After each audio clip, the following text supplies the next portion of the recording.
सर्व मंगल मांगल्ये शिवे सर्वार्थ साधिके शरण्ये त्र्यंबके गौरी नारायणी नमोस्तुते. नमस्कार मंडळी, जय गणेश. सर्वांना तुमचं सर्वांचं मनापासून स्वागत करतो आपल्या या मार्गशीर्ष गुरुवारच्या व्लॉगमध्ये. सर्वप्रथम सकाळी मी लवकर उठलो, ब्रश केला कारण की मला जायचं होतं जिमला. घरी सर्वजण सकाळी लवकर उठलेले आणि पूजेची मस्तपैकी तयारी पण झालेली.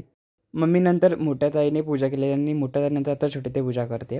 ताईनंतर मी सुद्धा पूजा करेल आणि पूजा शिकेल मम्मीकडून. पप्पांची पूजेची तयारी झालेली. ताईने मस्तपैकी समईमधली वात पेटवली आणि पूजेला सुरुवात केली. महालक्ष्मी आईचं व्रत म्हटलं की घरामध्ये खूप प्रसन्न वातावरण असतं आणि माझाही उपवास असतो. मी चारीच्या चारी गुरुवार उपवास ठेवतो. मनाला शांती सुद्धा मिळते. जे उपवास करत नाही त्याने सुद्धा हे उपवास करावे. खरंच तुम्हाला खूप मस्त अनुभव येईल. महालक्ष्मी आईसोबतची एक माझी लहानपणीची आठवण आहे ती म्हणजे की जेव्हा आपण गुरुवारचे उपवास असायचे तेव्हा मी स्पेशली पुरणपोळीसाठी उपवास धरायचो की जेणेकरून मला संध्याकाळी पुरणपोळी खायला मिळेल. तेव्हापासून ते आतापर्यंत मी हे उपवास कंटिन्यू चालू ठेवलेत.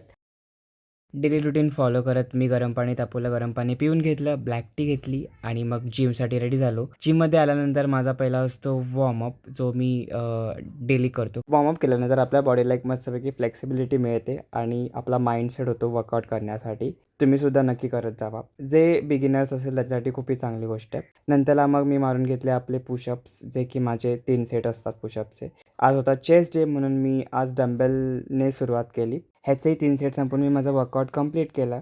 मग गेलो ताईच्या घरी पाया पडायला. ताईने इन्व्हाइट केलेलं आणि इकडे आहे माझी ताई. घरी आल्यानंतर मी माझं काम सुरू केलं. त्यासोबतच माझा मी डाएट मील कंप्लीट केला. खूप भूक लागलेली कारण की उपवास होता. रात्रीचे वाजले 8 आणि इथे माझं काम होत नव्हतं कारण की थोडेसे इश्यू चालू होते बॅकएंडमध्ये. म्हणून मी थोडा वेळ रेस्ट घेतला. नंतरला खाली जाऊन आरतीची तयारी केली आणि आरती करून घेतली कारण की उपवाससुद्धा सोडायचा होता. आरती झाली आणि मी तीर्थ घ्यायचं विसरून गेलो. सो पहिला तीर्थ घेतला आणि उपवास सोडला.